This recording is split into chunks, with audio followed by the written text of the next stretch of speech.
2022 CR 319 State versus Troy A. Tomlin Jr. All right, we have it set for sentencing, and I have two motions that have been filed in this case.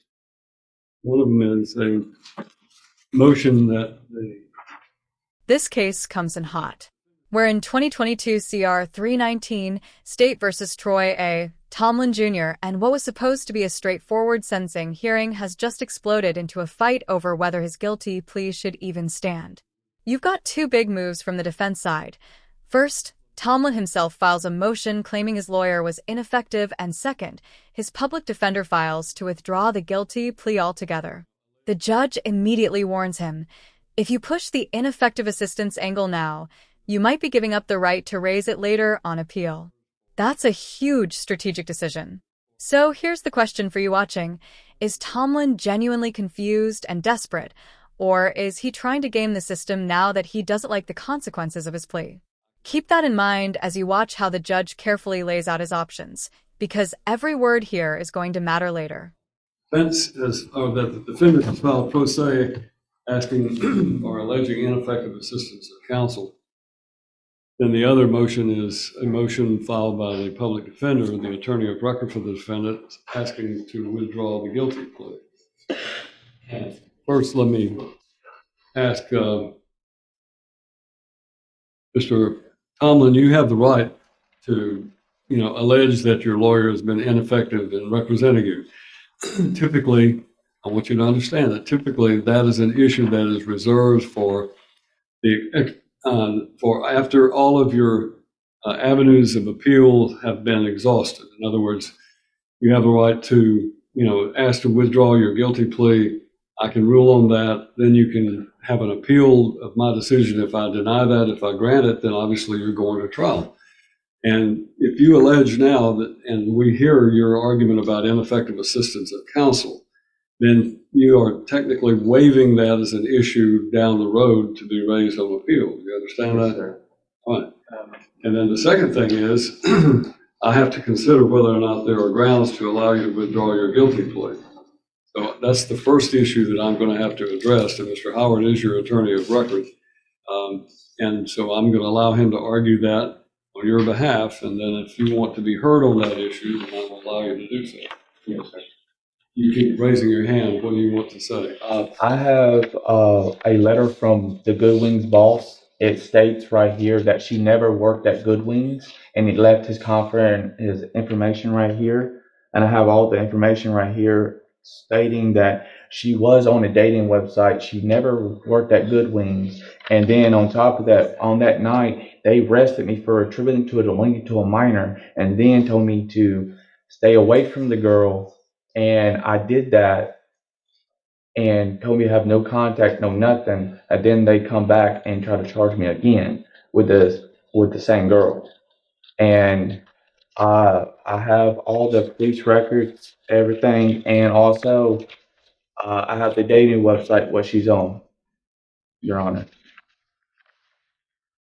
All right, have a seat at the table. You are still technically representing this defendant, and you have filed a motion to withdraw his guilty plea. You, as I know, you and I both know that it's not an automatic thing. Can you tell me why I should grant such a motion? Your Honor, at this point, I filed it upon the insistence of Mr. Tomlin. We, as you know, we entered a plea on, I believe it was September the 18th. I had discussed that fully with Mr. Tomlin. He met with me and Mr. Mitchell. We all discussed the evidence, the possible avenues. We had come to an agreement that this was the best legal outcome for him. We did show up and enter the plea. I had no contact with Mr. Tomlin regarding this until 2 days ago when I filed this motion, when he called my office and said that he had decided that I was ineffective, that he would like to retain private counsel, and that he would like to withdraw his guilty plea and revisit the matter, Your Honor. Subsequently, I filed the motion to effect those wishes. Let me hear from the state about this. Your Honor, the defendant pled in September. A subsequent judgment was submitted to the court and signed on September 18th, 2023. This motion was filed. These two motions were filed this week. way beyond 30 days of the entry of that judgment of conviction. Prior to a sentencing hearing, the court has discretion to withdraw a guilty plea for any fair and just reason. The court has gone on to describe several factors that the court can consider. The amount of time that elapsed between the plea and the motion to withdraw it. More than a month and a half has elapsed since that time. The presence of a valid reason for the failure to move for withdrawal earlier in the proceedings. There's really not an excuse why he would have not filed this motion much earlier in the process. Whether the defendant has asserted or maintained his innocence, this has been a best interest plea, Your Honor. The full terms of the agreement were not explicitly agreed to. However, most of a lot of the court is only here to decide whether Mr. Tomlin serves 2 to 4 years. So most of his sentence has been agreed to. It is understood by both sides that he will be on the sex offender registry for at least 10 years. That's out of the court's discretion. That's just mandatory due to these sentences. And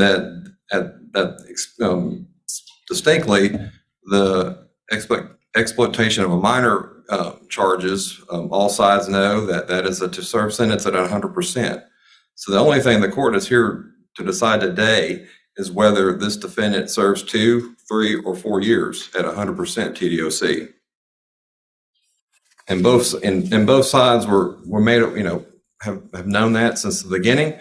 The court did a very thorough job at plea, making sure the defendant understood and making sure that nobody was forcing the defendant to take this plea. I rewatched it on YouTube yesterday. The statement of facts were given. He did not necessarily agree to them. However, this was a best interest plea. Let's pause on what the prosecutor just laid out, because it's huge. This wasn't some casual, oops, I pled guilty. Tomlin entered what's called a best interest plea. Basically, he doesn't fully admit the facts, but agrees that pleading is in his best legal interest. In return, almost everything about his punishment was already locked in. He's going on the sex offender registry for at least 10 years, and those exploitation of a minor charges carry 100% service, meaning no early release, no good time credit. The only thing left for the judge to decide is how long he'll serve, 2, 3, or 4 years, but every single day of that must be served. Now, he's trying to walk that plea back months later, way outside the usual 30-day window, without a solid explanation for the delay. The state is basically saying, Judge, he knew the deal, he's been playing along all this time, and now that reality is here, he wants out.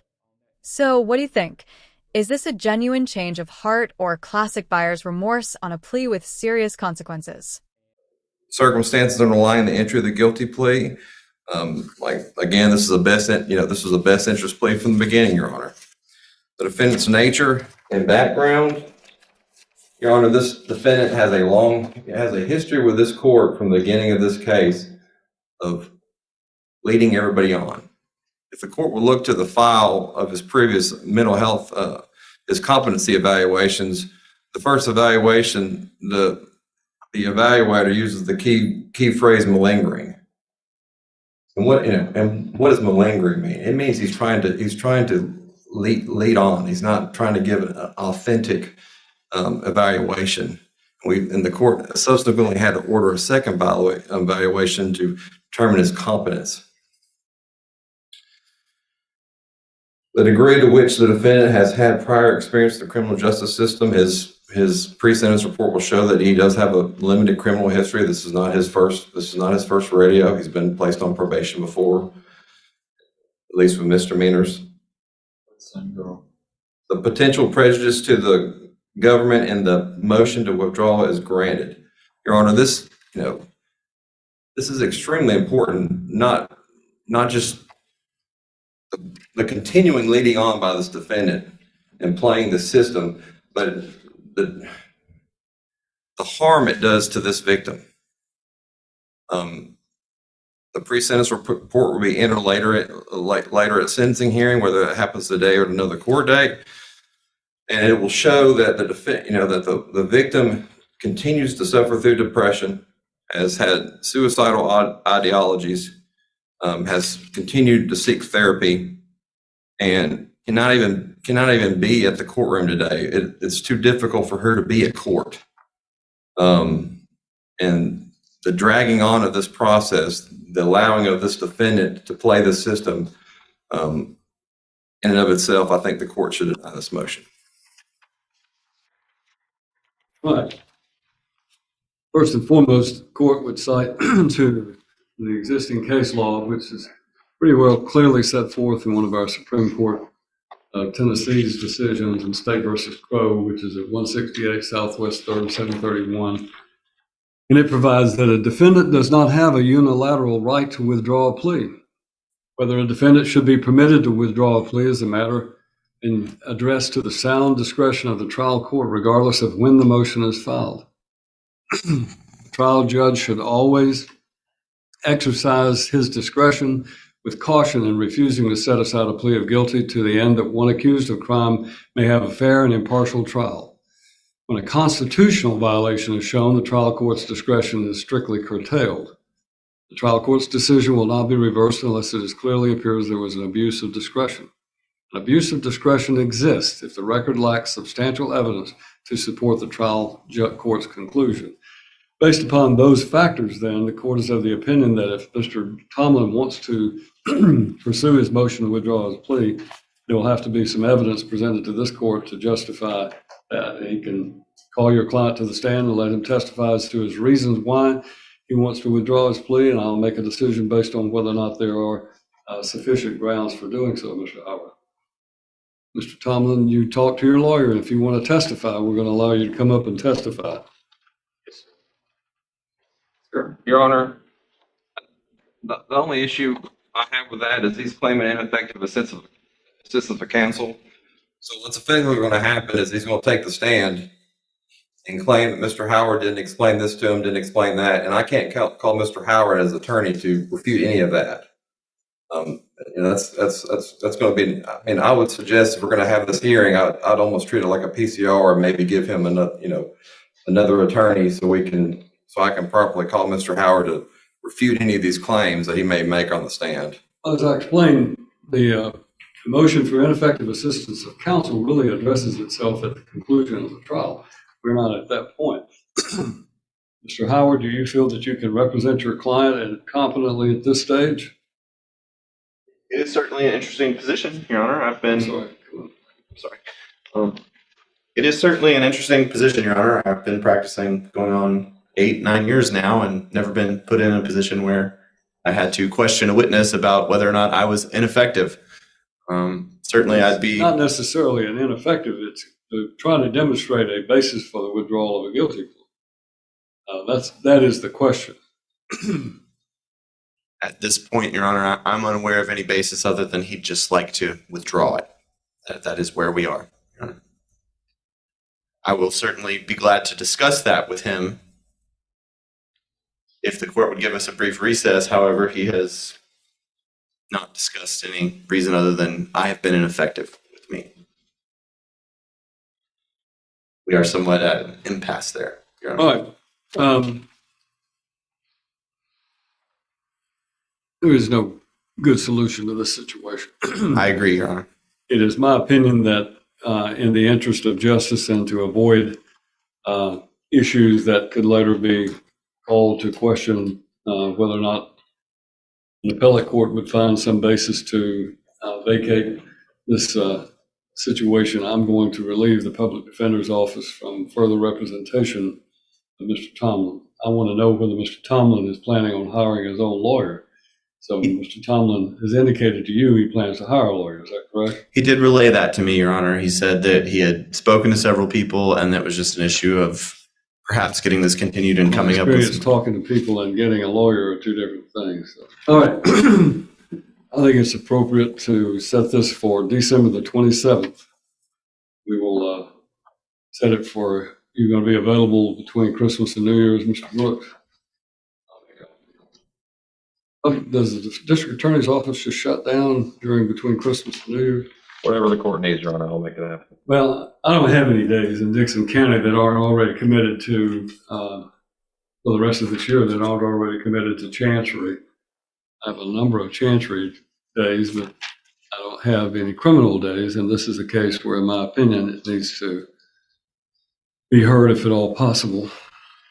I don't really want to delay it after December, what would be our first day? The second, the day after the hearing. January 2nd, Houston Chancery. Brooks, would you rather have January the 2nd or December the 27th? Second, Your Honor. My wife would say the second. Have your client come around. Mr. Tomlin, come around, please. I'm not going to get into the specifics of it, but I want to place you under oath. Raise your right hand. Go ahead. You solemnly swear or affirm testimony you're about to give in this case is the truth, the whole truth, nothing but the truth, so help you God. Yes, ma'am, I did. Mr. Tomlin, it's been indicated that you are planning on hiring your own lawyer. I need to know, is that true? Yes, sir. Do you have the ability to hire a lawyer? Yes, sir. So I have a job at McDonald's. I start Thursday, doing my orientation. You have spoken to an attorney? Yes, sir. Who would that be? I talked to Mike Mize. I was talking to him. He told me to come up with 5,000, and then he needs a continuance to work on the case so he can get a better understanding what's going on. Well, you're getting a continuance. You're getting a date of January the 2nd for the hearing on your motion to withdraw your guilty plea. I want to make sure you understand that whoever you hire as a lawyer, you need to hire them immediately so that they can start working on your case, because I'm not going to put it off after January the 2nd. When you come back in on January the 2nd, you will either be representing yourself at the sentencing hearing and on that motion to withdraw your guilty plea, or your lawyer that you've hired will be representing you. But it will not be a delay tactic for you to come in a day before and say, well, I just hired Mr. Joe Blow lawyer and he needs time to work on my case. It is set on January the 2nd at 9:00 a.m. in this courtroom, and I'm going to first hear your motion to withdraw your guilty plea. If I find that there are grounds for the withdrawal of that guilty plea, then your cases will be set for trial on all of the different, the state will have the right to reinstitute the original. There were 4 counts in your indictment. You were pleading to 3 of them under that original agreement. All 4 counts would then be back on the docket, and you would be facing all 4 of those counts. There would be no guarantee about the sentence, no guarantee about how they were to be served. You would go to trial and take your chances on whether or not you were found guilty or not. Yes, sir. But I want you to understand, if you are not able to satisfy me that grounds exist under the law to set aside your guilty plea, then you're going to a sentencing hearing that day, and I will be determining your sentence according to the agreement that was entered in this court. And that is for me to determine the sentence that you would serve. And of course, as Mr. Howard or Mr. Brooks had pointed out, it is 100% service. In other words, whatever you get in the way of a sentence would be served completely every day for day, 100%. So, and that's whether you're found guilty of the trial at a trial, or you're found that the original plea agreement should be enforced. So do you understand everything? This is the moment where the stakes crystallize. The judge is drawing a very sharp line. Tomlin can try to withdraw his plea on January 2nd, but there will be no more delay tactics. Either he shows up with a hired lawyer who's ready to go, or he represents himself. And if the judge denies the motion to withdraw, sentencing happens that same day with a 100% service requirement. On the flip side, if the plea is withdrawn, things actually get more dangerous for Tomlin. Instead of 3 counts under a negotiated deal, all 4 original counts come roaring back, with no guarantees about how long he'll serve or whether sentences run together or back to back. This is classic plea withdrawal risk. You don't just get a redo on better terms. You often go back to square one with more exposure. So here's something to chew on. If you were in Tomlin's shoes, would you roll the dice on a full trial with all 4 counts, or stick with a harsh but defined deal that you already agreed to? Let me know in the comments which path you'd take and why. Yes, sir. You Go ahead. Can I address the court about something? When he said the misdemeanor charges, they was pertaining of the same girl that I'm being charged of now, and they told me to have a no contact order put in place, and they told me to stay away from her and put me on for misdemeanor probation. Well, I'm not worried about that. What I'm worried about is making sure you understand that there's not going to be any delays, there's not going to be any continuances, there's not going to be any reason that I'm going to accept why this matter is not heard on the merits on January the 2nd. Do you understand that? The reason I've had you placed under oath and we've made a recording of this is that if you talk to a lawyer, you need to make sure they understand that it's not going to do them any good to call my office and say, oh, I need some additional time. January the 2nd is the day. Do you understand that? And I talked to a lawyer, another I talked recently. They told me if the DA by law has any flaws in their case, that the evidence hold what they have can be admissible in court of any flaws, meaning if they state that she worked at Goodwings and she didn't, be dismissible in court. I can't say that term right, sorry. Well, I'm just going to tell you that lawyers have opinions just like everyone else. The lawyer tells you something, that's their opinion, but it doesn't always work the way that a lawyer tells you. A lawyer will tell you what they think, but oftentimes what they think is not the way things turn out. When I was a lawyer, if I could have predicted exactly how things were going to go, I'd have been a very successful lawyer, more so than I was. But that's not the way it works. Lawyers give you their opinion. It falls to the court, me, to determine what the law is about those things. Do you understand that? All right.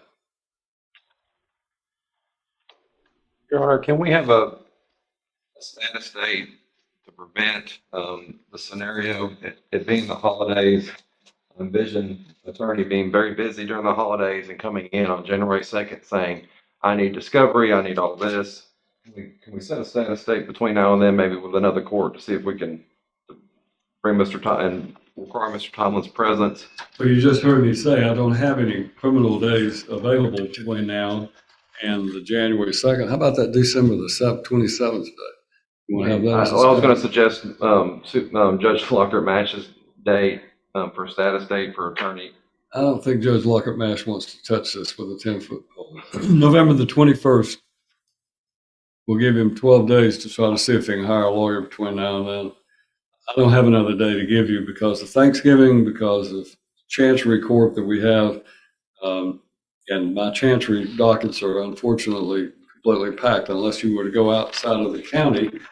We could do the December the 11th day, which is in Houston County, but that would have to be. Judge, I can appear by Zoom or I can be there physically. It doesn't matter. Like I'm flexible. Like it's like I'll make it happen. So We can put it on the 29th or VOP day in Stewart County, Judge. I can stand in for just a status, taking the case over. How much do we have on the 29th? I don't think it should be bad, Judge. It's VOP day. Well, that gives him 20 days to hire a lawyer. Yes, sir. Let's do it at 1:30 on the 29th of November. And that'll be by Zoom for status. Now, Mr. Tomlin, it is your obligation. I'm going to be in Dover, Tennessee on the 29th of this month. That's 20 days from today. And I'm doing a violation of probation day where I'm told that it may not be quite a full day. So we're going to set a status hearing for you to let me know if you've hired a lawyer on the 29th day at 1:30. You will need to contact the clerk's office to get the Zoom link. You know how to Zoom, right? No, sir, I don't know how to Zoom. No, I had to have help last time with it, and yeah. All right. Mr. Brooks, forget that. On the 30th day of November, in this courtroom, I have Chancery. At 8:30 in the morning on the 30th of November, we will have this status hearing. So 30th of November here at 8:30 a.m. Got that? Yes, sir. Let's have the clerk write that down for you. Yes, sir. Thank you, Your Honor.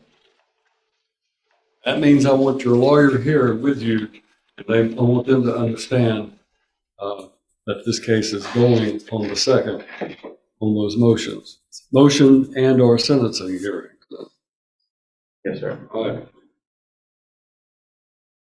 So, where does this leave Troy Tomlin legally? For now, this isn't a trial on guilt or innocence. The court is stuck between a final sentencing and a last-minute attempt to undo a guilty plea that locked him into sex offender registration and a 100% to serve prison term. The judge has relieved the public defender to avoid future claims of conflict and given Tomlin a narrow window to hire private counsel, with status hearings in late November and a hard, set January 2nd date. On that day, one of two things happens. Either Tomlin convinces the judge there are valid legal grounds to withdraw his plea, risking all 4 original counts coming back with no promises, or the motion fails and he's sentenced under the existing agreement, serving every single day of whatever term the judge chooses. The judge is clearly signaling that he will not tolerate more delays, especially with a victim who, according to the state, is still struggling emotionally and can't even be present in court. You're free to go until the 30th. Let them give you this piece of paper with it on it. Yes, sir. Thank you, Your Honor. Thank you. Just a second, Mr. Tomlin. Be here no later than 8:30. You need to be in this courtroom by 8:30. Yes, sir.